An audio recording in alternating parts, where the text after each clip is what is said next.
Hello and welcome back to everyone. The mission development academy के इस target batch में आप सभी लोगों का स्वागत है।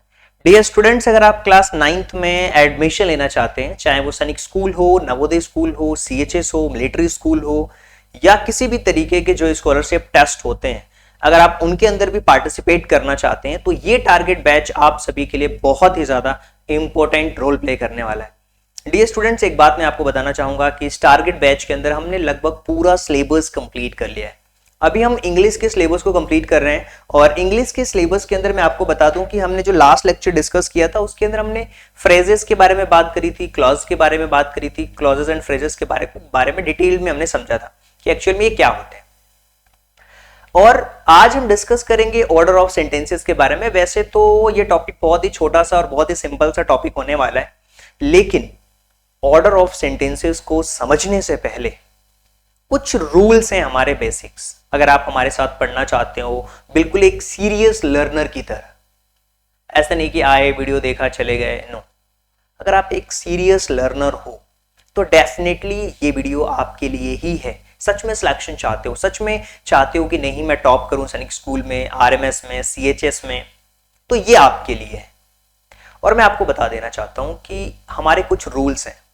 अगर आप उन रूल्स को फॉलो करते हो डेफिनेटली एक सीरियस एस्पिरेंट की तरह, तो ये बहुत अच्छी चीज है आपके लिए कि यार आप किसी से भी पढ़ो, नो मैटर, बट आपके पास में नोटबुक और पेन होना चाहिए। जो पढ़ो उसमें खुद के नोट्स बनाइए आप।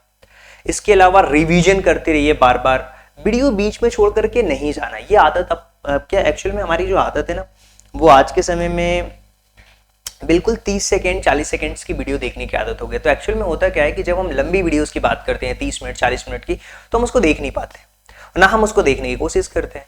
तो आपको क्या करना है, ये हैबिट अपनी छोड़नी है कि यार ये इस वीडियो को मैं देखूंगा चाहे कुछ भी हो जाए, कुछ तो सीखूंगा। एक बार में समझ में नहीं आएगा, दूसरी बार में समझूंगा। और एक्चुअल में होता क्या है कि समझ कब नहीं आता, जब हमारे पास में नोटबुक और पेन नहीं होता, हम रैंडमली कोई सी वीडियो ऑन कर देते हैं और स्टार्ट कर देते हैं, तो फिर वो प्रॉब्लमेटिक होगा आपके लिए भाई, फिर नहीं कर पाओगे आप। क्लास के बीच में जो क्वेश्चन दिए जाते हैं उनको सॉल्व करिए, उसके अंदर इन्वॉल्व होइए। क्या सर ने बोला है तो इसका आंसर देना है, मुझे कमेंट करना है, राइट। हो सकता है कि किसी ने पहले से भी आंसर दिया हो कमेंट में, ऐसा होता है, लेकिन आपको क्या करना है, सबसे पहले तो फुल स्क्रीन मोड में वीडियो देखने की आदत डालो, कमेंट पढ़ने की आदत नहीं डालना है। जब आपकी बारी आए आप कमेंट करिए, हो सकता है आप वीडियो बाद में देख रहे हो। इसके अलावा डेली का होमवर्क डेली करना है भाई। वीडियो देखते समय कंप्लीटली आपको फोकस रहना है, टू द पॉइंट फोकस रहना है, राइट। और सिलेबस लेकर शीट को फिल करना बहुत जरूरी है। अगली क्लास अटेंड करने से पहले पिछली क्लासेस का रिवीजन करना बहुत जरूरी है। और जो हमारी एप्लीकेशन है उसको डाउनलोड कर लीजिए। एक चीज मैं बात बताऊं, जो कंपटीशन है ना बहुत आसान है। कंपटीशन आसान क्यों है पता है? इसका एक प्रैक्टिकल एग्जांपल मैं आपको बता सकता हूं। पता है, जब हमने इस टारगेट बैच की शुरुआत करी थी, तो आप देखना जा करके YouTube पे भी देख सकते हो आप, अभी हमने वीडियोस भी डाल दी उसकी। जो पहली वीडियोस है, डे 1 की वीडियो, जो फर्स्ट वीडियो है, राइट, जो कि हमारे IFE पैनल पे बनी हुई वो वीडियो पहली वीडियो है और टारगेट बैच हमने वहीं से शुरू किया था।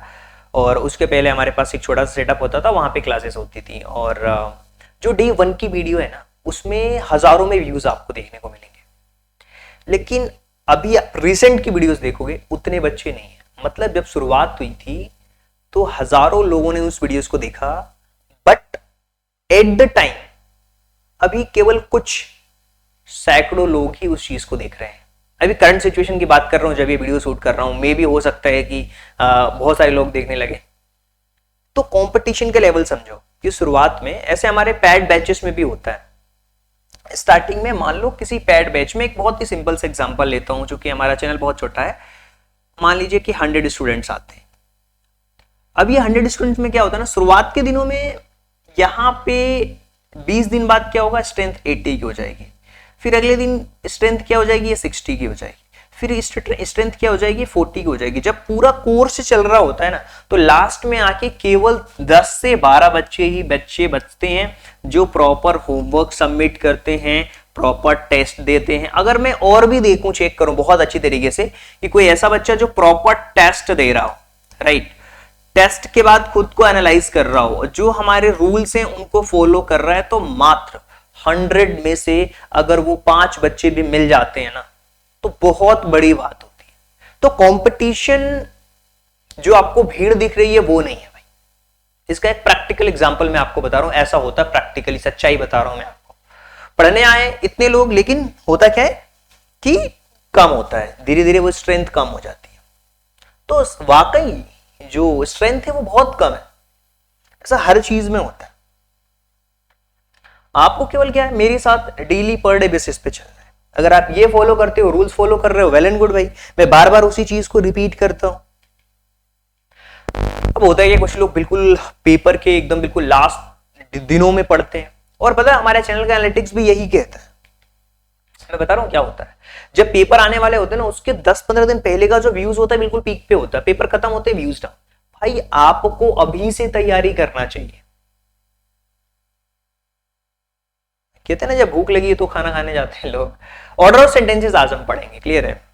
बहुत बकवास, कोई मतलब नहीं है आपको समझाने से, क्योंकि आप समझने वाले तो हो नहीं। पता है प्रॉपर फोन कर करके कॉल करते हैं, तो कितनी बार हम कॉल करेंगे भाई? आपका खुद का इंटरेस्ट भी तो होना चाहिए, टू वे इंटरेक्शन होता है। ऑर्डर ऑफ सेंटेंसेस के बारे में बात करते हैं, चलिए। तो ये है मैथ्स का कंप्लीट सिलेबस जो कि हमने कंप्लीट कर। केवल अगर कोई ऐसा बच्चा है ना जो चाहता है सच में सिलेक्शन लेना, मैथ्स कर लो अच्छे से, पूरा करा रखा है, पूरा यूट्यूब पे भी फ्री कर दिया अब तो। और इसके अलावा साइंस कंप्लीट है आपकी, सोशल स्टडीज कंप्लीट है, इंटेलिजेंस कंप्लीट है, और पूरे टॉपिक कंप्लीट है। इंग्लिश में भी लगभग पूरा सिलेबस कंप्लीट है टिल डेट तक, मैं आपको बता देता हूँ। सेंटेंसेस ऑलरेडी पढ़ा है हमने, आज हम ऑर्डर ऑफ सेंटेंसेस पढ़ेंगे, कुछ बेसिक से रूल देखेंगे और फिर क्वेश्चंस की प्रैक्टिस करेंगे। अब सबसे बड़ा क्वेश्चन ये होता है कि सर ये जो ऑर्डर ऑफ सेंटेंसेस है इसमें वर्ड ऑर्डर क्या होता है? क्वेश्चन ये उठता है कि सर वर्ड ऑर्डर क्या होता है, किसे वर्ड ऑर्डर कहते हैं? तो वर्ड ऑर्डर का मतलब बहुत सिंपल है भाई, जो एक किसी सीक्वेंस को बता रहा होता है सेंटेंस में, कि पहले सब्जेक्ट आएगा, फिर वर्ब आएगा, फिर ऑब्जेक्ट आएगा, ये सेंटेंस का फॉर्मेशन होता है। तो वो एक सीक्वेंस को बताता है कि हाँ भाई इस सेंटेंस के अंदर पूरा अरेंजमेंट सही हुआ है कि नहीं, that is a word order, right? और ये किसी भी सेंटेंस की मीनिंग को फाइंड आउट करने में एक क्रूशियल रोल प्ले करता है, एक इंपॉर्टेंट रोल प्ले करता है कि हाँ इस सेंटेंस की मीनिंग को अरेंज कर दिया गया है, तो आप समझ पाओगे कि हाँ इसकी मीनिंग क्या है, राइट? जैसे मान लो मैंने एक बहुत ही सिंपल सा सेंटेंस लिखा, आई एम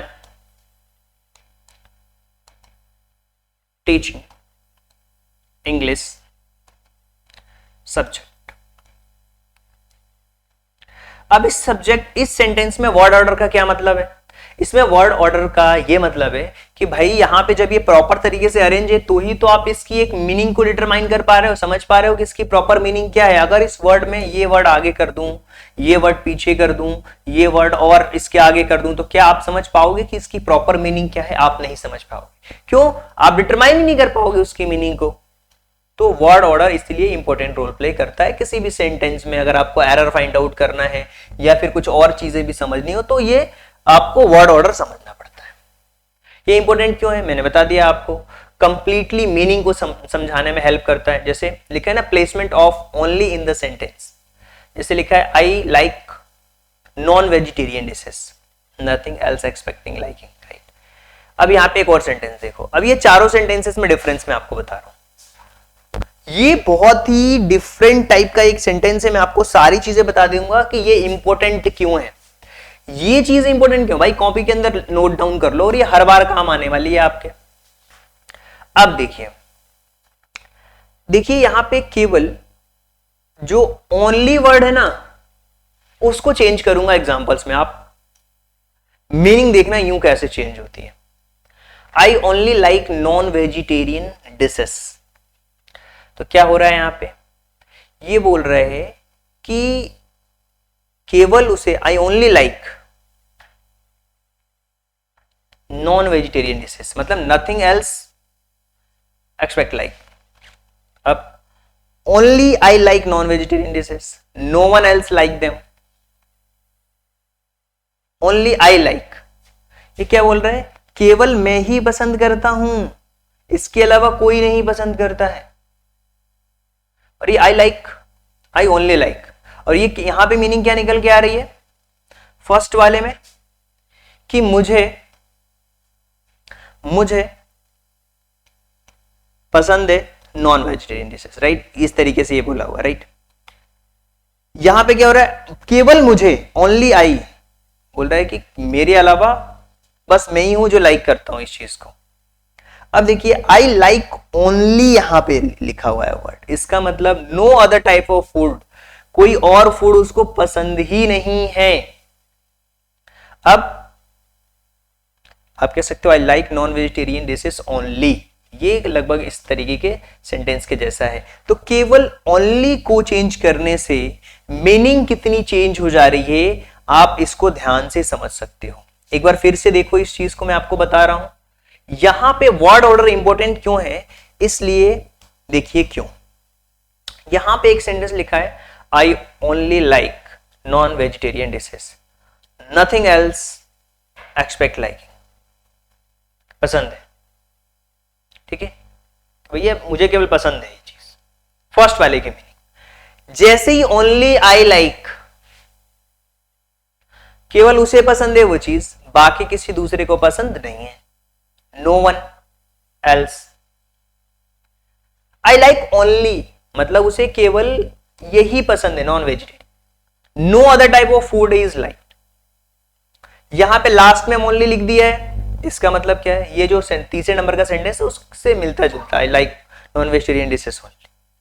तो इस तरीके से आप चीजों को अच्छी तरीके से समझ सकते हो। क्लियर है कि वर्ड ऑर्डर क्यों इंपॉर्टेंट है भाई। चलिए, तो हम क्या करते हैं, कुछ बेसिक्स जो स्ट्रक्चर्स होते हैं जो कि वर्ड ऑर्डर में इंपॉर्टेंट रोल प्ले करते हैं, यहां से एरर डिडक्शंस में भी आपको फायदा होने वाला है, तो हम उनको सबसे पहले समझने की कोशिश करेंगे कि क्या डिफरेंस होने वाला है। तो चलिए देखते हैं। सबसे पहले सब्जेक्ट, वर्ब और ऑब्जेक्ट, मतलब सम सेंटेंसेस जैसे कि इंपेरेटिव हो गया, नेगेटिव हो गया, सॉरी इंपेरेटिव हो गया, इंट्रोगेटिव हो गया, वहां पे चेंजेस होगा, बट वहां पे स्ट्रक्चर डिफरेंट होगा, बट ये बेसिक जो सेंटेंस का जो स्ट्रक्चर है वो यही है, सब्जेक्ट, वर्ब और ऑब्जेक्ट, राइट। ये अप्लाई होगा वर्ड ऑर्डर में कि सब्जेक्ट और plus predicate, every sentences must have a subject and predicate. पहली चीज क्या है, हर एक सेंटेंस के अंदर एक सब्जेक्ट और प्रेडिकेट का होना बहुत जरूरी है, अगर ऐसा नहीं है तो फिर वो प्रॉब्लमेटिक चीज है। जैसे आई लाइक मैंगो, तो it is a beautiful day. Negative sentences में क्या होगा, नॉट होगा, जिसमें कि आप देखोगे जो हेल्पिंग वर्ब है उसके बाद में नॉट आपको देखने को मिलेगा। The word not follow the verb of appears between helping verb and the main verb, के बीच में आएगा। हेल्पिंग और मेन वर्ब के बीच में क्या आएगा, नॉट आएगा नेगेटिव सेंटेंसेस में, ये आपको ध्यान रखना है। और सब्जेक्ट प्लस प्रेडिकेट होना चाहिए, हर सेंटेंसेस के अंदर एक सब्जेक्ट और एक प्रेडिकेट का होना जरूरी है। चलिए कुछ और रूल्स देखते हैं। जैसे लिखा है the girls does not know, तो डज क्या है, एक हेल्पिंग वर्ब है, और मेन वर्ब क्या है, नो, इनके बीच में क्या आ रहा है, नॉट। तो आप समझ सकते हो कि इस तरीके के सेंटेंसेस आपको देखने को मिलेंगे, क्योंकि हमने टेंसेस में भी डिस्कस किया था।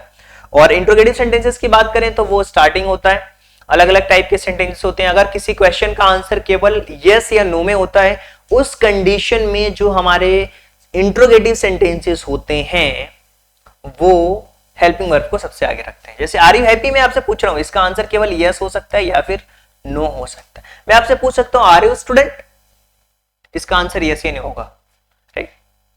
हैव यू मनी, इसका आंसर यस या नो होगा। तो हेल्पिंग वर्ब जहां पे सबसे आगे होती है उस कंडीशंस में हेल्पिंग वर्ब को सबसे आगे रखा जाता है, जिसका आंसर यस या नो होगा। डिटेल आंसर होगा WH फैमिली सबसे आगे लगती है, रीजन बताना होगा। तो अब देखिए कॉम्प्लीमेंट्स क्या होता है, कुछ कुछ ऐसी चीजें होती है जहां पे कॉम्प्लीमेंट होता है। जैसे Emma is a psychologist, the classes looks dirty, sentences जो कि कुछ ऐसे होते हैं जो एडजेंट्स होते हैं, जैसे एडवर्ब हो गया, प्रीपोजिशन फ्रेजेस होते हैं, वैसे भी स्टार्ट होते हैं। जैसे I reached home yesterday, we will help you out. तो इस टाइप के सेंटेंसेस का स्ट्रक्चर होता है। कुछ इनडायरेक्ट होते हैं, जैसे teachers gave us our marksheets, my brother bought me a smart watch. तो ये इनडायरेक्ट ऑब्जेक्ट्स हैं, जिसमें कुछ मल्टीपल एडजेक्टिव्स होते हैं। अच्छा, मल्टीपल एडजेक्टिव्स में आपको ध्यान रखना है भाई कि सबसे पहले किन किन चीजों का हमें ध्यान रखना है।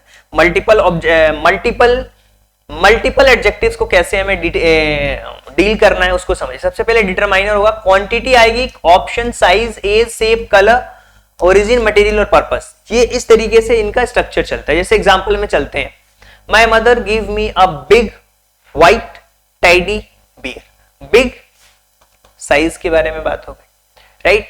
फिर उसके बाद कलर, उसके बाद टेडी बियर है, राइट। मटेरियल हो गया, फिर उसका क्या पर्पस है।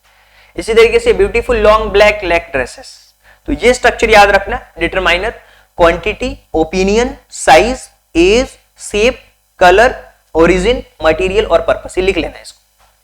मल्टीपल एडवर्ब्स आते हैं तो ये भी डिपेंड करता है। मल्टीपल अगर एडवर्ब आ गए भाई तो सबसे पहले मैनर, प्लेस, फ्रीक्वेंसी और टाइम, टाइम को सबसे लास्ट में ही रखा जाता है, उससे पहले फ्रीक्वेंसी आएगी, उसके पहले प्लेसेस और उससे सबसे पहले मैनर आएगा। जैसे एग्जांपल के तौर पे देखते हैं अराउंड 8 PM, राइट, तो ये लास्ट में आ गया टाइम हमारा। जैसे लिखा है extremely angry with the officials, right, तो यहां पे हम देख सकते हैं मैनर को। तो ये कुछ बेसिक से स्ट्रक्चर है जिसके बारे में हमने समझा कि यार एक्चुअल में जो वर्ड ऑर्डर है वो इंपॉर्टेंट क्यों है, वर्ड ऑर्डर होता क्या है, किस तरीके से हमें सिलेक्ट करना है, सेंटेंसेस को कैसे जज करना है, ये सब चीजें प्रैक्टिस से ही आएंगे। जितने टाइप के क्वेश्चंस करोगे उतनी ही आप बेटर तरीके से क्वेश्चंस को समझ पाओगे। चलिए अब हम बात करने वाले हैं कंप्लीटली अपने प्रैक्टिस के क्वेश्चंस पे कि क्या क्वेश्चंस होने वाले हैं। अब यहाँ पे है ना, आपको क्या करना है, सेंटेंसेस को अरेंज करना है, जंबल वर्ड टाइप क्वेश्चंस है, और इस तरीके से अरेंज करना है जिससे कि वो एक प्रॉपर मीनिंग दे पाए, जिससे कि वो एक प्रॉपर मीनिंग दे पाए। इस तरीके से हमें क्या करना है, अरेंज करना है चीजों को। तो चलिए चलते हैं और सेंटेंसेस को हम अरेंज करने की कोशिश करते हैं कि एग्जैक्टली किस तरीके से हम चीजों को समझ पाएंगे। चलिए, तो अब हम चलने वाले हैं, कंप्लीटली अरेंज करने वाले हैं सेंटेंसेस को, और आई होप कि आप लोग भी रेडी हो सेंटेंसेस को अरेंज करने के लिए।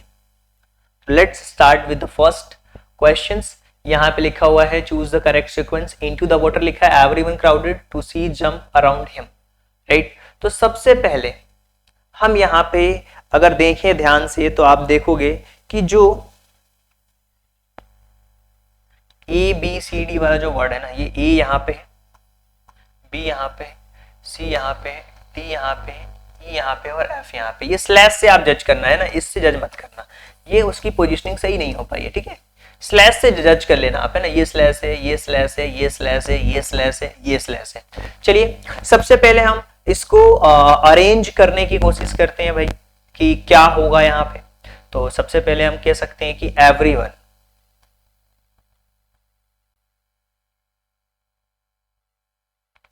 crowded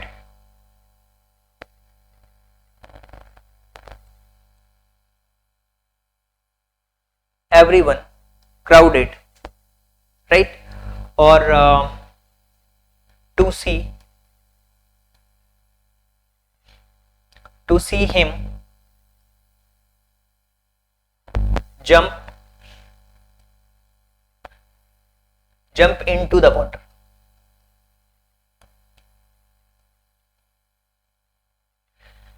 क्लियर है। देखिए ये इनटू द वाटर लास्ट में है, जंप इनटू द वाटर यानी कि डी ए तो सबसे लास्ट में आएगा, ये हमें कंफर्म हो चुका है, मतलब ये दोनों ऑप्शन तो होंगे नहीं, डी ए यहाँ पे है और डी ए यहाँ पे है।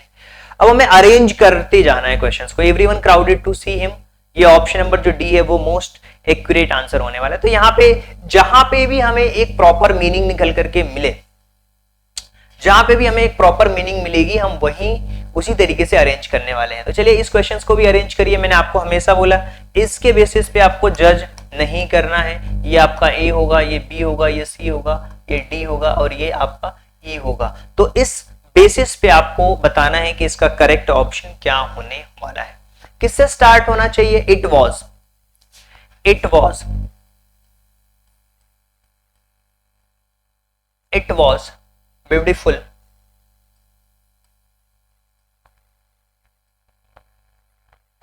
it was a beautiful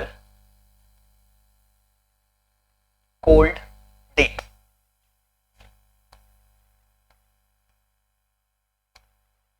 option number A will be the most accurate answer, right. तो सी बी डी ए ई होगा। इसी तरीके से 1 2 3 भी दिया हुआ है, तो ये 1 होगा, ये 2 होगा, ये 3, ये 4, ये 5, ये 6, ये 7, ये 8 और ये 9, राइट। तो ये हमें जज नहीं करना है, इसके बेसिस पे हमें जज नहीं करना है। तो बताइए इसका करेक्ट ऑप्शन क्या होगा। देखिए सबसे पहले होगा ऑलमोस्ट, यहां से भी जज कर सकते हो आप, 4 दिया है तो ऑलमोस्ट से स्टार्ट होने वाले सेंटेंसेस को हम जज कर सकते हैं यहां से। ऑप्शंस के बेसिस पे भी आप सेंटेंसेस को अरेंज करिए, देखिए प्रॉपर मीनिंग किस में निकल करके आ रही है, तो ये भी आपके लिए आसान होगा अगर जंबल वर्ड दिए हो तो क्वेश्चंस के अंदर। चलिए पहले वाले सेंटेंसेस में अरेंज करते हैं, तो पहले वाले में आपको प्रॉपर मीनिंग मिल जाएगी। आप अरेंज करना, कमेंट लिखना कि हाँ इसकी प्रॉपर मीनिंग क्या होगी। चलिए 4th, इसको भी अरेंज करिए, बताइए कि इसका करेक्ट वर्ड क्या होगा।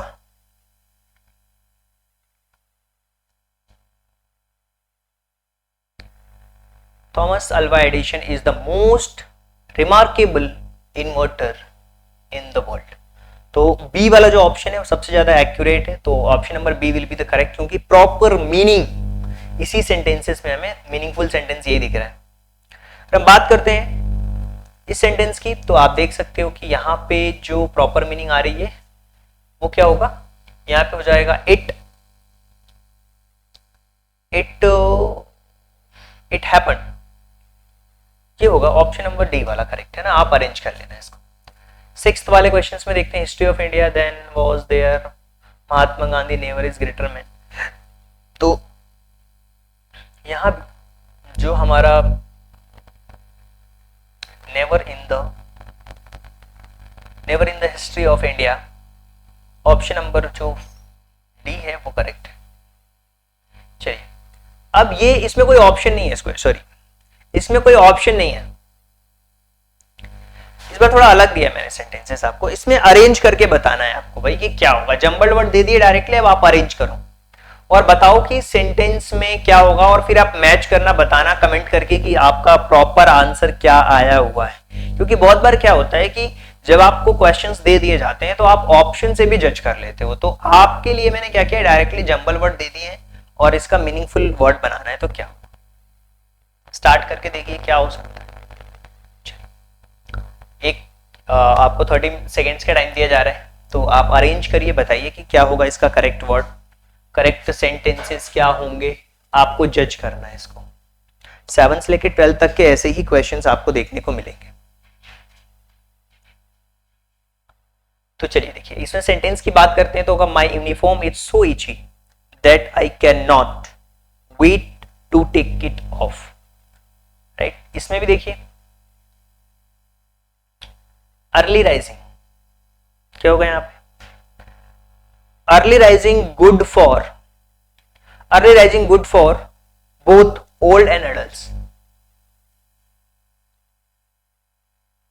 चलिए नेक्स्ट, इसको भी अरेंज करिए भाई, बताइए कि क्या होगा इसका करेक्ट आंसर 9th वाले क्वेश्चन का। I love the weekend because I can be myself and dress down। So ये इसका अरेंज्ड वर्ड है, आप देख सकते हो यहाँ पे। चलिए नेक्स्ट क्वेश्चन के बारे में बात कर लेते हैं। इस क्वेश्चन को अरेंज करिए, बताइए कि इसका सही आंसर क्या होने वाला है। देखिए लिखा हुआ है कि finish work, one can finish once work early and go for a walk. चलिए नेक्स्ट क्वेश्चन, कह सकते हैं यहाँ पे कि जो सबसे इंपॉर्टेंट चीज है यहाँ पे किससे स्टार्ट ले सकते हो। चलिए स्टार्टिंग का बता दीजिए आप मुझे कि क्या होगा। Music has an important place in our life. इसी तरीके से ये भी है, अर्बनाइजेशन वाला क्वेश्चन है, तो बताइए कि urbanization has spread its tentacles, right. तो ये एक प्रॉपर मीनिंग यहाँ पे निकल करके आ रही है। अब यहाँ पे 4 पार्ट्स में क्वेश्चन दिए हुए हैं, जिसमें कि प्रॉपर मीनिंग कैसे जज करोगे, यहाँ भी आपके लिए मैं आपको एक हिंट दे देता हूं। यहाँ पे जो पहला वाला वर्ड है, जैसे कि अ डिक्शनरी लिखा हुआ है, ये वाला अनचेंज्ड होगा और 6th वाला अनचेंज्ड होगा। बीच वाला जो PQRS है ना, इसी को ही हमें अरेंज करना है, राइट। तो 1st और 6th जो होंगे सेंटेंस वाले वो वैसे के वैसे ही रहेंगे, बाकी जो 4 पार्ट हैं वो अरेंज करना है हमें। और उसके कॉम्बिनेशन से एक करेक्ट कॉम्बिनेशन का सेंटेंस बनाना है, तो बताइए कि यहाँ पे सबसे करेक्ट वर्ड क्या होने वाला है? Dictionary is a book, yes, is a book, S से स्टार्ट होगा, तो यहाँ पे ये दो ऑप्शन तो आपके नहीं होंगे। अब हमारे पास में पी है और आर है, तो हमें देखना है कि इसके आगे क्या हो सकता है, पी होगा या फिर आर होगा, right? Is a book, arranged words या फिर कनेक्टिंग अल्फाबेटिकली। तो यहां पे जो मोस्ट एक्यूरेट आ रहा है वो आ रहा है कि a dictionary is a book containing alphabetically arrange words. तो ऑप्शन नंबर जो सी है वो मोस्ट एक्यूरेट ऑप्शन है, yes, option number C will be the most accurate answer. चलिए अब यहां पे चलते हैं, एग्रीकल्चर दिया हुआ है हमें, और एग्रीकल्चर के बाद यहां पे क्या हो सकता है? Agriculture gives us food, right? Agriculture give us food, S से स्टार्ट होने वाले वर्ड ये दोनों हमारे ऑप्शन में नहीं होंगे, राइट? Give us food. अब देखिए एंड शुगर केन नहीं, फूड के बाद क्या हो सकता है? क्या cotton and our clothes? Gives food, cotton for our clothes and sugar cane. तो ऑप्शन नंबर जो डी है वो आपका करेक्ट वर्ड है यहाँ पे। तो so option number D will be the most accurate answer. चलिए आगे बढ़ते हैं, 15th वाले क्वेश्चन के बारे में हम बात करते हैं। क्वेश्चन को पढ़िए ध्यान से और एक बार आप इसके आंसर्स खुद से जज करने की कोशिश करिए। बहुत आसान ये होगा आपके लिए जज करना, बहुत आसान होगा। अगर आपने स्टार्टिंग पॉइंट पकड़ लिया ना तो क्वेश्चन आपके लिए आसान हो जाएगा भाई। Today political freedom assure people equality before law, यहीं से आ जाएगा भाई। स्टार्टिंग वर्ड देखो, assure people equality before law. Option number B will be the correct. By far the most logical step to relieve the housewife of routine. तो यहां से start हो रहा है पी से, इसका मतलब ये वाला सेंटेंस करेक्ट। पढ़ते ही आपको कनेक्टिंग डॉट्स मिलने लगेंगे और आप वहीं से ही क्वेश्चंस को जज करके आगे बढ़ सकते हैं, राइट? अब यहाँ पे कुछ एक्सप्लेनेशन क्या है, मीनिंग्स बतानी है आपको। During the reason of the emperor Travers, क्या होगा कॉल्ड ये, या फिर अंगस्टन स्टोरी टेलर, या फिर इन द एंसेंट रोम। तो इन द एंसेंट रोम वाला ऑप्शन एस से स्टार्ट हो रहा है, इट मींस ये वाला ऑप्शन करेक्ट है, सी वाला। मीनिंग हमें बताना है। 18th वाला क्वेश्चन आप खुद बताएंगे कि क्या होगा correct.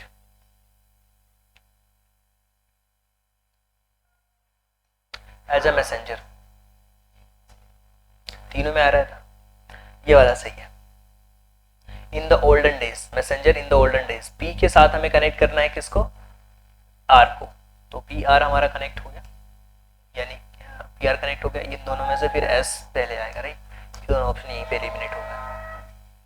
The soldier decided to hold out, या फिर यस, द सोल्जर डिसाइडेड नहीं होना चाहिए, the soldier in the fort decided to hold out, the soldier in the fort decided, ये वाला ऑप्शन नंबर ए करेक्ट। हर फ्रेंड्स, ऑप्शन नंबर बी इसमें correct. ये आप बताइए, दो क्वेश्चंस मैं आपके लिए दे रहा हूं होमवर्क, इसका आंसर आपको खुद बताना है, राइट? इसको पढ़ना है और आपको आंसर खुद ही बताना है, ताकि लगे तो कितने लोग सीरियस हैं मुझे पता तो चले। मैच करना आंसर सही है कि नहीं, ये वाला। अब 22 का भी आंसर आपको खुद ही बताना है। वैसे मैंने बता दिया, आंसर देख लिया होगा, चीटिंग कर ली होगी आप लोगों ने। बहुत समझदार बच्चे हो, चीटिंग करने में तो आप सबसे तेज हो। देखिए भाई, इंग्लिश का सिलेबस जो भी छोटे मोटे टॉपिक्स हैं उनको हम कंप्लीट करते जा रहे हैं, ताकि आप ये ना कहो कि टॉपिक्स रह गए हैं। बाकी 99% कोर्सेज कंप्लीट हो चुके हैं। प्रैक्टिस करते रहिए, क्वेश्चंस सॉल्व करते रहिए, पीवाईक्यू सॉल्व करिए। पीवाईक्यू क्वेश्चंस दिए हुए हैं हमारी एप्लीकेशंस पे, और एप्लीकेशन डाउनलोड कर सकते हो वहाँ से। फ्री में पीवाईक्यू भी मैं दे दूंगा, जो बच्चे सीरियस होंगे उनके लिए लास्ट मोमेंट पे आप उसको भी ट्राई कर सकते हो। सो आई होप कि आपको चीज़ें पसंद आई होगी। यहाँ से हमारी एकेडमी की एप्लीकेशन को डाउनलोड कर सकते हो। मेंटरशिप प्रोग्राम्स में जुड़ने के लिए नंबर पे कॉल करके आप हमसे जुड़ सकते हो। उस नंबर पे कॉल करके आप डिटेल ले सकते हो कि हाँ सर मुझे मेंटरशिप प्रोग्राम में जुड़ना है। मेंटरशिप प्रोग्राम क्या होता है? मेंटरशिप प्रोग्राम आपको हैंड होल्डिंग सपोर्ट प्रोवाइड कराता है। कि आपको अगर कोई प्रॉब्लम आ रही है, कोई डाउट पूछना है, वीडियो कॉल्स पे डाउट क्लियर करते हैं, हर एक चीज़ इस नंबर पे आप कॉल करके, ये जो नंबर दिया हुआ है ना, ये नंबर दिया हुआ है, इस पे आप पूछ सकते हो फ़ोन करके। Thank you so much and thanks for giving your precious time at the last. God bless you, thank you so much, thanks for giving your precious time at the last, God bless you.